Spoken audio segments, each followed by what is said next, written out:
I'm Mario Martinez Jr., CEO and founder of Ingresso, and we are the creators of flymessage.io, the free personal writing assistant and text expander application. On each episode of this podcast, you will hear from sales leaders, practitioners, and influencers to help you grow your sales numbers at scale. So, get your pen and paper or iPad and keyboard and start taking notes as you're now listening to the Modern Selling Podcast.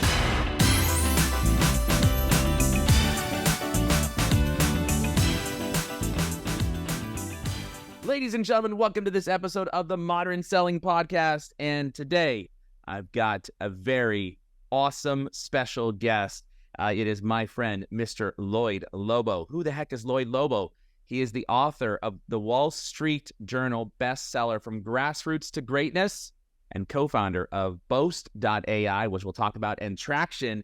I'm excited to have him, especially to talk about how to build community to be able to drive and accelerate sales. So, Lloyd, welcome to the show, my friend. What energy. You exploded. And you know what I tell people is you bring out the energy you give out. I love your background. Community and audience is all about building connection. And if you can't bring energy, it's very hard. So you have me hooked, man. Let's do this. I'm ready to rock and roll. Thank you.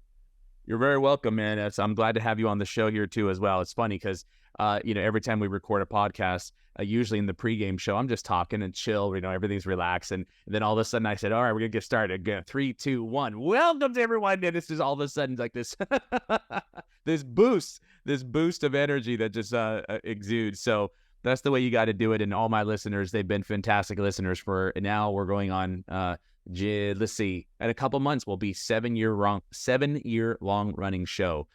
So thank you very much for all of you who've been listening out there. We just hit our 250th episode, and you all have been fantastic audience members and really participants of the show. So thank you very much. Lloyd, do me a favor. I'd love to get a little background. Of course, I introduced you with the book, From Grassroots to Greatness. We'll talk about that a lot here in the show. But you were also the co-founder of Boast.AI and Traction. So a little background about yourself, and then I've got a very special question I want to ask you. Definitely. So I'm an accidental entrepreneur, and I guess now accidental Wall Street Journal best-selling author. So, I'll take it all the way back, but one thing is common in my journey is I've always been surrounded by community. I was born in Kuwait to Indian parents who weren't educated. My mom grew up in the slums of Mumbai. My dad was a farmer, and they couldn't immigrate west because they weren't educated. The only way they could make money is capitalize on the currency conversion. So they moved to the Middle East and Kuwait. And so my childhood summers were actually spent in the slums of Mumbai because that was the only place I could afford to go on vacations with them. And that was where my mom and 9 of her siblings and 2 parents were living in this house, which was 4 cement block walls and an aluminum roof, where no toilet, no water direct connection. And so pumping water every morning was a communal activity. Going to the toilet was a communal activity. Eating was a communal activity because whatever little you made, you shared with your neighbor. Watching TV was a communal activity because 1 in 10 homes had a TV. And every summer, puddles would turn into ponds when it rained, and we'd be swimming in it together. And you know what's really interesting is at the end of the summer when we had to go back to Kuwait, I'd never want to go back. I'd be like, just leave me here. I don't want to go back. Now, fast forward a few years, Kuwait was hit by the Gulf War. And I got to experience that as a refugee. But when I went down my building that day when we found out the war had hit, unlike 2023, where people just belabor on problems, here people are just coming together to form solutions. Hey, you know what? I'll guard the building from X to Y time. I'll organize food supplies. If you got family members displaced, I have extra room for shelter. Oh no, you know what? The school is empty. Let's organize something there. Every building became a sub-community that communicated with the next. Word of mouth spread to embassies and countries and evacuated people to safety. And as I was reflecting back, because years later, when I was writing this book, I was trying to reflect through my journey. I think that was a very formative experience for me because it taught me that when people are united by a common purpose, they can move mountains. It also taught me that great leaders cascade purpose, not goals. I was this young kid. Rambo was huge. I threw a red bandana on my head, and I was running around acting like I'm being helpful, saving Kuwait from Saddam Hussein. No leader there made me feel like I was insignificant and told me to get lost. In fact, I almost burned the refugee camp down. So we had these buses taking us from Kuwait to Baghdad to Jordan. And every bus had like color-coded ration, right? So I think like white canister was water for some, for others, maybe it had been something else. So nonetheless, I was helping load the buses, and I loaded probably from the next bus over a canister of water, gasoline, whatever, pulled it over.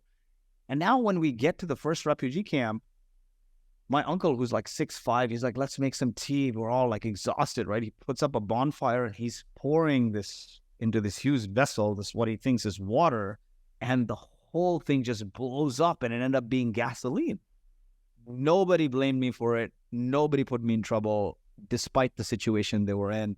And that's what I truly believe. Great leaders cascade purpose, not goals, right? Don't make people feel insignificant. Like a example from President Kennedy comes to mind. He was walking the halls at NASA, and at midnight, he sees a janitor sweeping the room.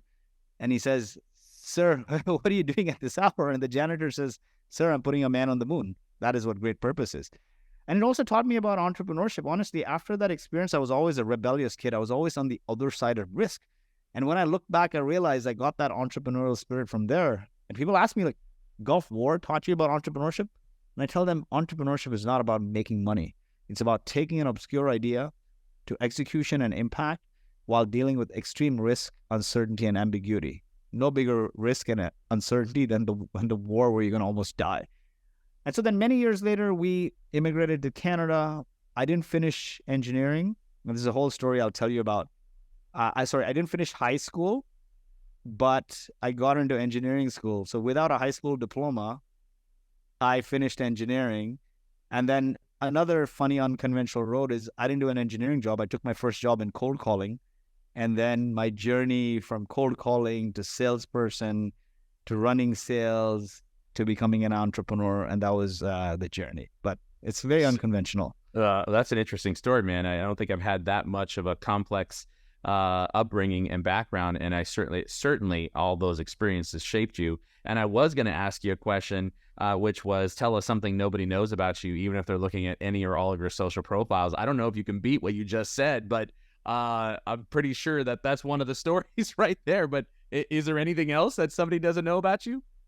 Oh man, I'm a pretty open book at this point, but what does somebody not know about me? I think I just said it. I almost blew up the refugee camp. That's exactly what I was thinking as well. Yeah, good. All right, well, that covers that part of the story. And then you also created the company Boast.AI. And if I'm not mistaken, you sold the company, and you've been very successful as an entrepreneur. Congratulations on your success there. And then you've written the book, From Grassroots to Greatness. Now, let me make sure I've got this right. 13 Rules to Build Iconic Brands with Community-Led Growth. Now, I'm all about product-led growth, sales-led growth, SLG, PLG, but community-led growth, I tell you, when you reached out to me and said, hey, man, I'm writing the book, can we talk about it? I thought, community-led growth, I've never even heard of that before. So first off, what made you decide to write the book, From Grassroots to Greatness? Definitely. So longish story here, but I'll try to be as concise as possible. So my co-founder Alex and I, we started Boast, right? And we couldn't get customers in the early days. And you know what happens is when you first start something, you rely on your experience. And my experience was sales and cold calling, so I started hitting customers and trying to get them. And what happens when you're repeatedly punched in the face? Your experience goes out the window. You know what kicks in? Your reflexes. My reflex was community. I didn't realize it was my DNA all along, right? Gulf War, slums of Mumbai, and all of that stuff. And so we actually bootstrapped Boast to 10 million ARR by building a community of entrepreneurs, which we called Traction. And not only did that community help us get customers, our BD people actually became community managers in a way, glorified community managers, because they would go out there, meet people, talk to them, understand their pain points, and try to help them connect them. And inadvertently, we'd get customers through doing that. And I think one year we did 100 events, man, lots and lots of events. And that's what it was. Our life was bringing people together. And when Alex and I sold a majority stake in the company, we had bootstrapped this company to 10. So we sold 52-ish%, not all of it. We're still, after the investors, the largest shareholders in the company. I actually hit rock bottom. I ended up depressed. And I didn't know why, because all my life I was hoping for this success, society's definition of success, which is money. And when it came, I ended up depressed. And I had to see shrinks because I became this drunk, overweight human that I showed you the before and after picture of. And what brought me to sanity was a fitness community that I had surrounded myself with, and it brought me to sanity. And in that time, I started to reflect, and I saw that all my life I was piss poor.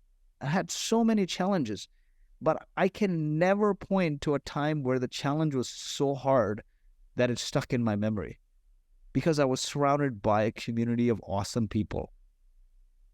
And the one time that I had money, but I left the day-to-day of my company, I felt I lost my tribe. I had no community, and I was depressed. And I started running around from place to place trying to catch up with people. I'd go to France, go to freaking Dominican Republic, and go here and there. Wherever people are, I'm going, right? And things came to a head when I was speaking at a conference in Romania. And I think it was 2 a.m, and now this is the speaker retreat a few hours from the Bucharest airport, like I think 3 or 4 hours in the wilderness. And 2 a.m, I am frantically dialing for a car, no Uber. 20 minutes in, the Uber goes to ding. All the speakers and the hosts are like, you're not going to get a car this hour, it's here. So Uber goes to ting, 20 minutes in, and 20 more minutes later, the car comes. I say, hold on a sec. I pack my bags. I literally put my laptop on the trunk, and I book a flight to Costa Rica and tell everyone that some friends called me, so I'm heading to Costa Rica. That's how crazy I became. And then my wife saw me and she's like, look at you. You're overweight. You're miserable. You choose to mope and be depressed for something you don't have. But you don't realize that the glass is half full. You're in a position where you've cashed out and you can move anywhere.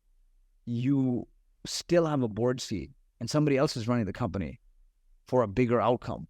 You're in the best situation anyone could be, but you choose to mope for what you don't have. If something happens to you, your kids are going to be left holding the bag. And so like it was a series of things, right? So after this cash out, I ended up getting lung form, COVID, pneumonia, hospitalized, almost died. And the company ended up hiring 100 people. There's a bunch of craziness one after the other. I left the day-to-day of the company. And so like that thing took a huge toll on me. And then what brought me to sanity was the community. And so I went on this soul searching that why this happened. And then I realized, like, you know, in my research that loneliness is the #1 killer of people in the West. There's this concept of blue zones, which are the 5 places around the world where people live functionally until 100. And, you know, longevity without functionality is meaningless.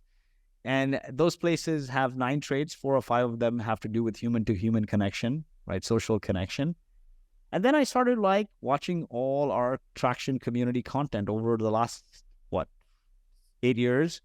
We have hundreds of pieces of content, like over 100 podcasts, almost 500 YouTube videos, conferences. So just rewatching everything, caught up with now in the last couple of years, almost 1,000 people or so, and looked behind the scenes of every company or idea that went from something small to global and enduring. And I found something very interesting, literally very interesting. Every obscure idea that eventually became an enduring global phenomena, from Christ to CrossFit, every small idea that exploded and became globally enduring had the same 4 stages. Stage 1, people listen to you, you have an audience. Stage 2, when you bring that audience together to interact with one another on a regular cadence, it becomes a community. When that community comes together to create impact beyond your product or profit towards a greater purpose, it becomes a movement. And when that movement has undying faith in its purpose through sustained rituals over time, it becomes a cult or a religion. Audience, community, movement, religion. Yesterday's innovation and product becomes today's sort of option and tomorrow's commodity. The community is the springboard to becoming a cult-like brand or a religion. If you build a community, you won't become a commodity. And I'm like, we're talking about technology and PLG and all of this nonsense. which is, I mean, I don't mean to say it's nonsense. Those are necessities. But what I'm saying is technology evolves. Human to human connection has always remained consistent. And the greatest, most iconic brands and businesses are built on human to human connection. And so that's why I wrote the book on it. Interesting. So I think you've defined what is a community, but define that for me, and then talk about why so many businesses are why it's getting so much attention in the business world. Because this is an area that after I got your note about community-led growth, I thought this goes right in line with what everyone has been asking for our Fly Message product. And that is we have the ability to do text expansion and to be able to write messaging and engage on various platforms like social media for LinkedIn, especially for sellers and customer service agents.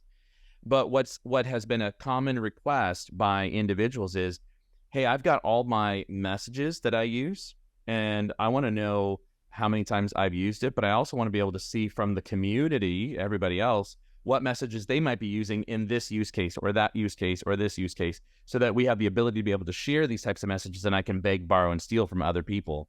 So this is interesting to me that you've been talking about it and what I've been hearing from our Fly Message community, if you would. So back to the original question. Define what is a community and why it's getting so much attention in business. Definitely. So, in 2023, right, with what happened, like we went into this sort of recession, marketing is taking a bloodbath, right? CPMs are up. It costs nearly twice as much to generate the same results from the same marketing channels.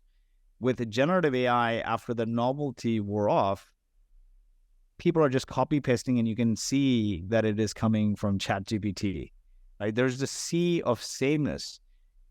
People are fed up, right? Because consumers are fed up. They're fed up of getting spammed, clickbait, saying the same things over and over again, giving their freaking personal data to access like garbage white papers. Consumers are fed up. Consumers are saying no to the old marketing, and the best brands have always known this all while long, right? Look at Atlassian. Last year, the community came together to host 5,000 events. If Atlassian had to do it themselves, they would need a ginormous marketing team. And it took them like 20 years to build a community at this level. That says you have got 5,000 superfans, went out and on average engaged 100 people. So you've engaged now 500,000 people. That is powerful. Or Harley Davidson in the 80s that almost went bankrupt. And they said, you know what? Community is not a marketing strategy, it's a company strategy. Oversight from the president. Employees went out there and started writer clubs, bringing people together around the brotherhood of writing and the camaraderie around writers. Employees became writers, writers became employees. They started getting together regularly. Then they came together and started donating to causes, movements to support cancer and autism. And over time, it not only saved Harley, but it's become an iconic brand where if you wear a leather jacket and boots, people are going to ask you, where's your bike? Right? Do you recognize a Harley fan from what they're wearing? And so people realize this, that in an age where marketing is evolving and you are leaving your fate in the hands of algorithms and platforms. This is what happens with platforms. They give you a great way to distribute your content. You get some followers. Over time, then they start showing less of your content to your followers and more ads and other people's content to your followers. And now your reach with your same followers is going down. And you can't access the emails of your followers, right? It's your audience technically on podcast and LinkedIn and Facebook. Do you have their emails? What percentage of your audience do you have emails for? So if you don't have their email, how can you make person-to-person connection beyond like one way, meaning you talk, they listen? A community is where you can bring together or people come together regularly around a specific idea or a cause, specific values, on a cadence. They interact with one another. If you're talking, they're listening, it's an audience. Tomorrow, if the platform decides to cut you or kill your reach or whatever algorithm change, you've lost it. And so I think people are recognizing this and wanting to own their relationships. It would suck, right, if you didn't have the phone numbers and emails of your friends and relatives. You think you would be able to build strong bonds with them through a one-way channel where, once a week they tune into Mario, but they can't really say anything in return. You won't have those relationships, right, as strong. Yeah, very true. It's not a asynchronous path. It's a synchronous path, right? It's two-way. It's got to be on both sides of the house for sure. And if you just think about building relationships with anyone in general, you can't just have a one-way push of information down to, somebody that you really want to actually be engaged with. So the concept of community building, got it. How did you get into community building? And as a start, was it because of trying to scale the company and trying to grow the revenues? Like I was saying, right, when when you start something, you rely on your experience. When you're repeatedly punched in the face, your reflexes kicked in. So, I finished engineering. I wanted to share. The first job I took was cold calling. It was crazy. I never wanted to do an engineering job. I wanted to be a business person. And back in the day, there was no entrepreneur or startup as a word. It was businessman, businesswoman. I asked a bunch of people, what's the best skill I could learn? And they would say, man, your communication sucks. If you want to be a business person, you need to learn to communicate. You need to learn to sell. Sales is everything. From convincing your spouse that you're not going to bring money, to convincing customers when you have nothing to buy their stuff, to convincing employees to join on low pay, and eventually investors and everything is all sales. And I said to myself, you know what? I'm not a self-motivated individual. And self-motivation is not hanging on a beach in Bali and showing up, but it's like, am I repeatedly punched in the gut and can I still show up? So I knew if I took public speaking classes and I got laughed off stage, I'd never do it again. So I said the best way to learn to communicate is to put myself in an environment that forces me to communicate over and over. I started applying to sales jobs and nobody would give me one. A startup founder was desperate for cold callers, took me on. And first, I think, call I made took me 4 hours to practice. DM, decision maker shows up, I hang up. Now, people around me were also young cold callers, and they were very supportive, and we got through that. And so my next jobs, you become the average of the 5 people you surround yourself with, was also working for founders, because nobody is going to give like a cold engineer turned cold caller the next job at a big company. It's going to be startup. And eventually, Alex, my co-founder and best friend from university, called me to do this startup in automating government funding for businesses. And I jumped at the opportunity. Now, when we started the company, my first reflex was what? Let's call a bunch of established businesses and see if they can make use of it. So we called like construction, manufacturing, oil and gas, very established companies, right? And said, hey, you know what? We can get you some money from the government, no interest, no equity. You don't have to pay it back. Best form of capital, non-dilutive. Give us your technical data. Give us your financial. They're like, whoa, who the hell are you guys, right? Like, why would we do business with you? And the folks that had heard it were already working with Big Four accounting firms. So dejected after, making repeated calls, think about it. I found great success across 3 startups, cold calling and doing sales. And now it's not working. Like your mind freezes. You've quit your job. My wife was a resident physician making like $45,000 a year, just finished med school. We're living in San Francisco. Like, like your brain shuts down. Like, I can't pay the bills here. Can't go and raise money for this obscure idea that nobody even knows is unsexy. So then we're like, okay, you know what? Let's start swarming events of manufacturing, oil and gas, construction. Nobody would talk to us, man. We look like 2 young guys who threw on a suit jacket on top of a hoodie, and they were like, the Cigars Club. So very dejected, we started looking at entrepreneurial events, and we started attending the entrepreneurial events, the startup events, and honestly, we found instant connection. They were starting out, we were starting out. Felt like we found our tribe. Those initial conversations turned into like eating together, hanging out together, partying together, doing hackathons together, hosting events together. And, when you're in it, Mario, it's like you're throwing spaghetti on the walls. When you've made millions, you realize, it's a framework. So a few things was literally my reflexes kicked in. And now the steps of building a community, I'll tell you. Say you want to build a community, right? Your step 1 is figure out your ideal customer profile. It's all sales, and effectively, right? Build out your ideal customer profile. But Mario, like, most people don't even know who they should target. How many people that are crystal clear on day 1 who they should target? Not many, right? Exactly. Yeah, that's one of the biggest challenges for most technology founders, most founders of any corporation, is when you ask them the question, who is your ICP, or who are you going after? What business problem do you solve, and for who? It's like, well, we kind of do, and we could also help, And sometimes it's it's very, very all over the place for sure.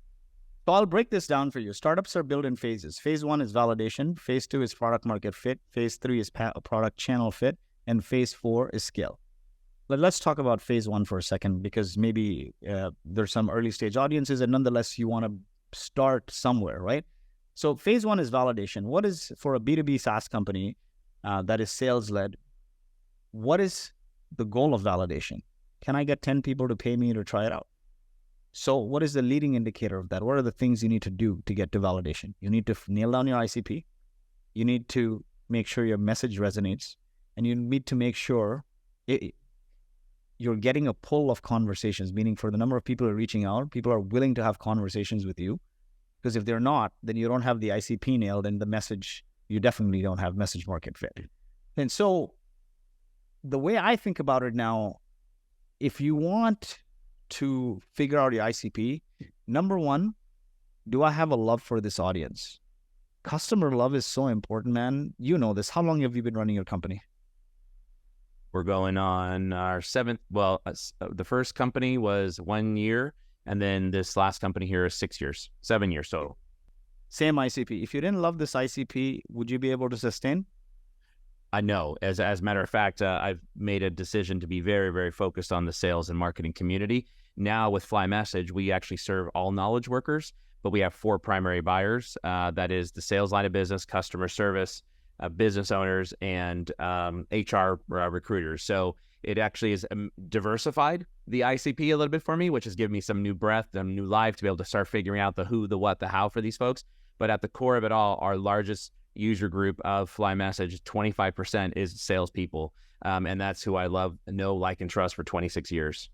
Yeah, so you got to start with some beachhead before you expand, right? And if you hate the audience, you will never be able to sustainably create. Building a business, or let alone a community-led business, a marathon of a mind.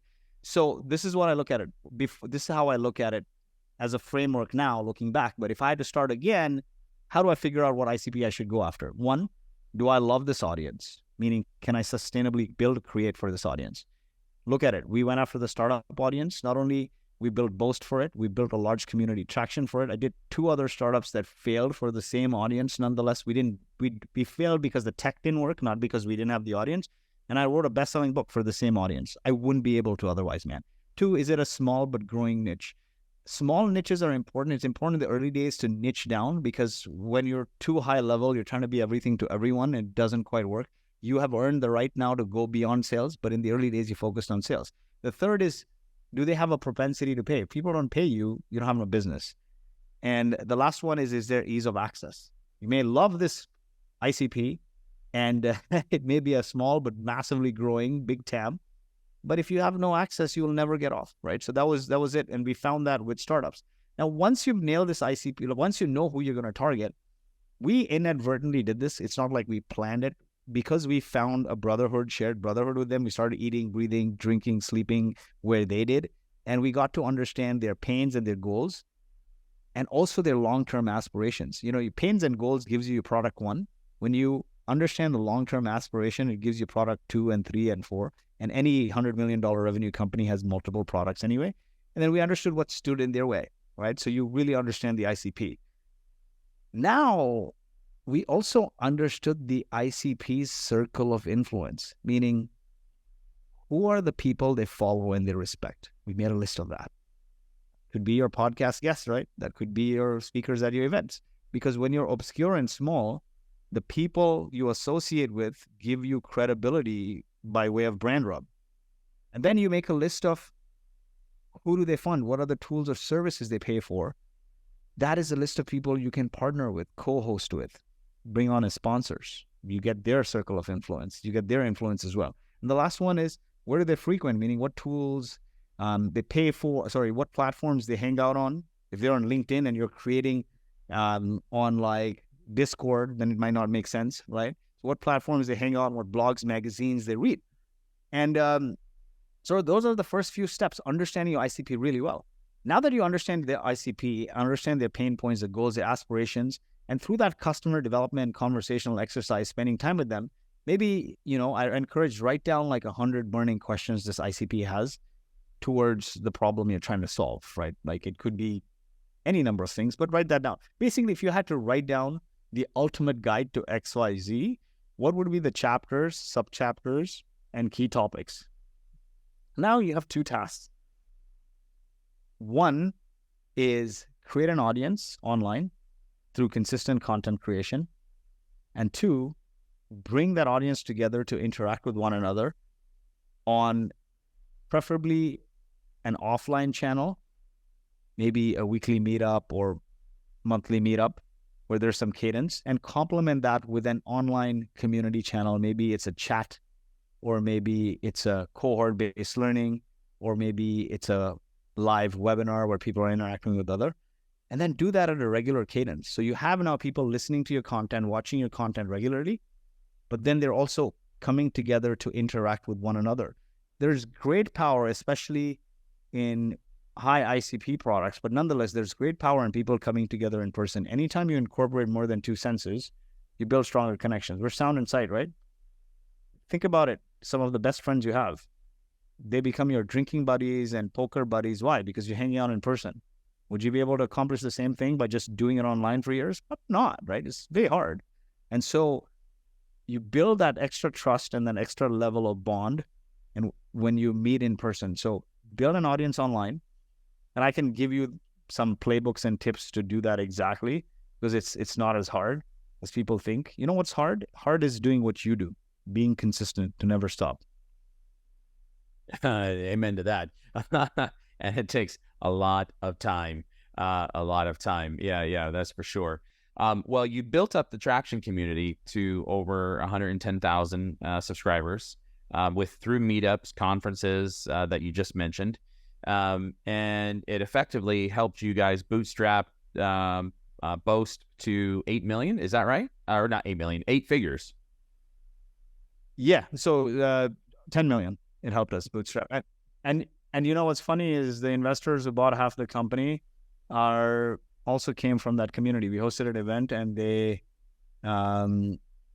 when they came to the event, they asked who hosts this, and would you like to join our venture partner network? And I said, listen, I have a business to run.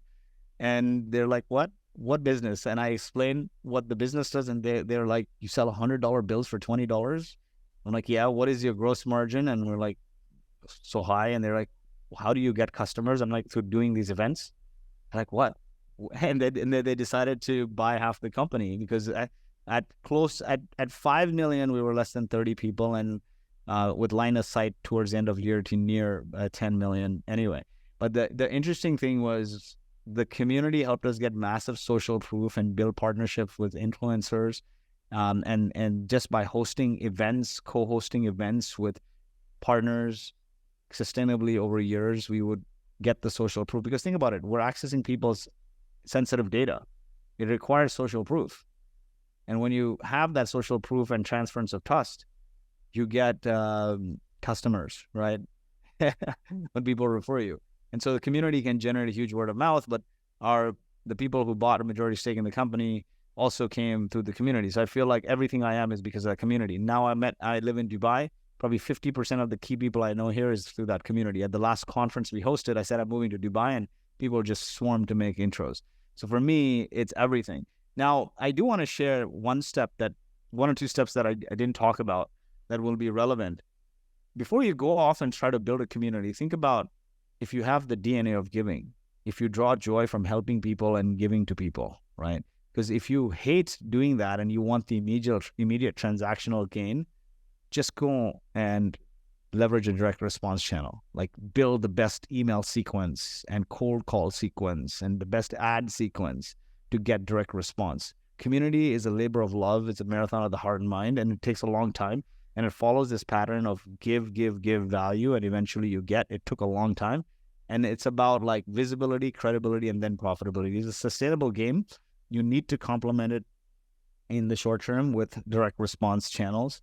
And so I'd encourage you to think about that. And if you don't love to give, and you look at my interest first, don't ever do it. It'll blow up in your face because people think you're running a timeshare presentation.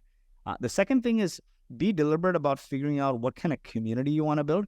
There's 3 kinds of communities you can build. Number 1 is a community of practice, which is bringing people together to learn about a specific skill or a craft, like become better salespeople, become better managers, whatever it is.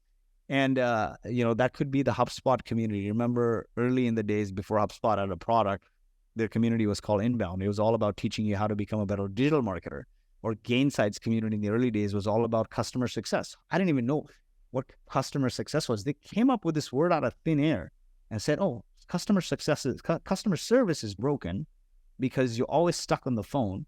People should know when the customers are going to have a bad time and be proactive and help them. So proactive customer service became customer success. They built this huge community around it. And then one day Gainsight said, oh, we have a product. So build a community of practice, step one, which is helping your customers beyond your product or service. Step two, or not step two, but like this, our second kind of community is a community of product, which is bringing people together to learn about your product, to become better at your product, to build on top of your product, to earn from your product, to evangelize in your product communities, like Atlassian's community or like Notion's community. And the last one is a community of play, bringing people together to have fun, like your Red Bull community or your paddle community or your Nike running club or your Harley Davidson community. And what I tell people is, if you don't have product market fit, or you don't have customers, or you don't have a product that people engage with and use frequently, do not build a product community. People will just feel like you're trying to sell them something. Build a community of practice. Build a practice community. Leverage that to give them value and make them successful beyond your product or service, and you'll get that goodwill and build relationships to validate your product idea, to get your early beta customers, to eventually sell them, and so on and so forth. Fantastic advice there. I think it's very relevant, especially to the marketers who are listening in right now on what they can do and how they can think differently. Lloyd, if someone wants to get connected with you, what's the best way? Is it through X, Twitter, or Twitter X? I don't even know what you call it anymore. LinkedIn, email. What's the best way to connect up with you? I'm not even on Twitter, man. I have like an old dead, handle there. But I'm on LinkedIn, Lloyed Lobo, Lloyed, Lobo. And recently Instagram. So my cousin is this big influencer, and she was tagging me, and she's like, I can't tag you. I took this video. Where should I tag you? And I'm like, can you tag me on LinkedIn? She's like, what the hell is LinkedIn? Like, LinkedIn? I've never heard of that. I'm like, oh, okay. So then where are you trying to tag me? She's like, Instagram. So she's like, better get an Instagram account right now. So I got an Instagram account February of this year. So I'm trying to post like short form content there. I actually quite like the medium. I'm enjoying it because it makes it easy to just take small clips and post there. So Instagram, Lloyed Lobo, I'll post a lot more content there in the coming months. But yeah, LinkedIn and Instagram. LinkedIn, I post more longer form content on bootstrapping and community building and intentional living. I haven't posted in the last couple of weeks because I've been on a book promo. I think I did like 80 podcasts in the last 8-9 weeks, which ended up making the book a Wall Street Journal bestseller during launch week. But yeah, so those two channels are great. The one thing I want to tell people is this. I am everything I am because of community. But there's one thing that enabled the community, or there's 4 things that enabled the community, rather. One is my ability to just reach out to people and invite them and ask for help. Email was everything for me. I think like I cold called early community members to invite them to events. I cold emailed every single speaker until the last few years, from like, we've had now Uber CEO and Marketo CEO and Atlassian's president. I cold email literally everyone. And so even for the book sales, I cold email a lot of people. Email is a superpower for me. And whenever you build anything, whether it's a community or a product, you need to reach out to people. You can't just throw it out there in the ether and hope people will show up. You can't just throw content out there and hope people to show up. You should seed it, right? You need to seed it. And the best way to do that is go through your contact list on your phone, your WhatsApp, your text message, your Google contacts, your LinkedIn, and reach out to people. Genuinely reach out to people to support you. More people will support you than you expect. Reach out to people, right? I think that is really key. The other thing I want to tell you is, nothing feels like success, honestly, because it's an evolving journey. Success is not money. Success is your ability to do what you want, where you want, with whom you want, when you want, in your prime, in your time. And so to me, success today is freedom. And you can engineer freedom without having a lot of money. just by being somewhere where people think about work and life very differently. Maybe go to Bali, I don't know, try it out at least. But you can have everything in life if you acquire these 4 skills. Number 1 is your companions matter the most. Your community is huge. It's neither the destination nor the journey, but the companions that matter the most. And I was on this rickety bus going from Kuwait to Baghdad to Jordan on the highway of death. Buses were bombed, right? You weren't sure you're going to live or die.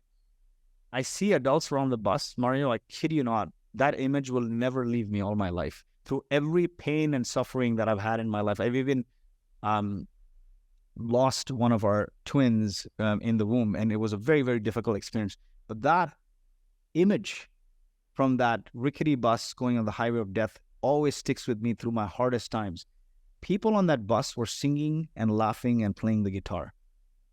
And as I reflect, the hardest times don't feel hard when you're surrounded by great, positive people who uplift you. It's neither the destination nor the journey, but the companions that matter the most. You could be on a shitty journey on the way to hell, but great companions make it memorable. So your companions matter the most. And think about it. I only work for founders, right? The biggest company I work for is Boast. Literally, like, if I hadn't worked for 1, 2, 3 founders back to back, you think I'd had the courage to go and do a startup? No, you become the average of the 5 people you surround yourself with. Your community is your currency. I hate the word network because network is more transactional. You say network is your net worth. I like your community is your currency. Number 2, communication. And Mario, you know this. You're a fantastic high energy communicator. Everything you do in life is about communication. Can't align people without communication. Without communication, you don't have an audience. You have an empty room. Number 3 is creation. Whether it's creating playbooks, whether it's creating content, whether it's creating products, it's creation. And the 4th C, which Mario, you have, and that's why I'm bullish on your future, is without this 4th C, you have nothing. You may have the best community, the best creation, the best communication, but without this 4th C, you have nothing. And that 4th C is common to Elon Musk and Warren Buffett and Mr. Beast and Gary Vaynerchuk. The greatest of the greatest never stop. It's consistency. Compound interest on consistency is what we call overnight success. Consistency on small actions lead to big outcomes over time. Amen to the consistency. You got to show up and you got to play every single day. And even if you're only moving 1 yard down the field at a time, at least you're moving. That's the key right there. I love that, man. Thank you very much for spending some time. And for all of you that are reaching out to Lloyed Lobo, Lobo, make sure you tell him on LinkedIn that you heard him on the Modern Selling podcast. That's super important there. And for all of you that are part of the Modern Selling Podcast Network and our Fly Message community, make sure that you get out there and try some of the latest and greatest, newest features that we've just enabled into the platform. And that includes Fly Engage AI, the ability to be able to actually read your LinkedIn post, write a response there, and as important is Fly Post. Now you have the power to be able to release thought leadership, helping you write that with AI, but don't be stupid about it. What do I mean? I mean exactly that. Take the time to read before you post something, rewrite it, rephrase it, get out there and start building your community because your community is your currency, as Mr. Lloyed Lobo says. Lloyd, one last question for you, bro, and that is your all-time favorite movie. What is it? Oh, you know what? I like underdog story, movies with underdogs in it. And you know why? It teaches you a great deal about entrepreneurship. I like the Rocky movies a lot. The one quote that always stands out is, it's not about how hard you hit, but it's about how hard you get hit and keep pushing forward. I love the old Rocky Balboa movies. I love In the Pursuit of Happiness. And I'm a little crazy, man. I loved all the Fast and the Furious movies as well. But, you know, I love that underdog story, which is from grassroots to greatness. And you've definitely proven that. Congratulations on your success and the book launch, From Grassroots to Greatness. Get out there and order your copy today. It's a Wall Street bestseller, a Wall Street Journal bestseller. And make sure you support my boy Lloyd. All of you listening in, don't turn that dial quite yet. Whoa, whoa. Listen to this important message right now. Thanks for listening to the Modern Selling Podcast. Please do me a huge favor and give the Modern Selling Podcast a 5-star rating and review on iTunes. Oh, and don't forget, If you'd like to save 20 hours or more in a month and increase your productivity, go right now and download Fly Message, that's flymsg.io, for free. It's your free text expander and personal writing assistant. Hey, thanks for listening in, and until the next episode, good selling.